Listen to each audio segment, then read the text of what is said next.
Imburin ng customer tamo itang pangmilitaring gupit para malinis siya at presko ya kanuking pakiramdam.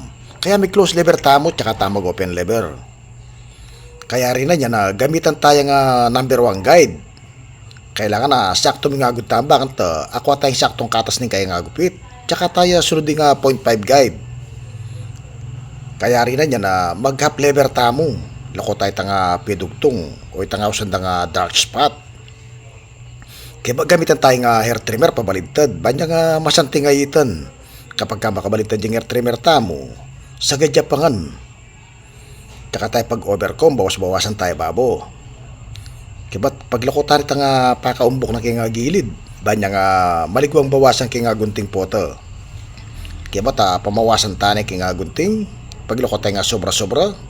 Ang po itang pakausli kaya nga gilid lako tamo. Kailangan biasa kayong mamalasbas. Ingawsan da nga plangketa bang mapining review sigurado balik-balikan da kayo rin kayo nga customer kapag mapining review. Kaya ba tayo tantane uling kanya luntoy something at pormanin kayo nga gupit.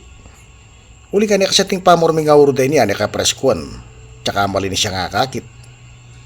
Ingurudin kaya katamong customer ingawsan da nga military cut dingaliwa awsan da nga marines cut. Yung urod ang masating pampormat makasanting lalaki. Laging subaybayan kaya katamad ka tutorial uling kang balo ko. Balo yun naman.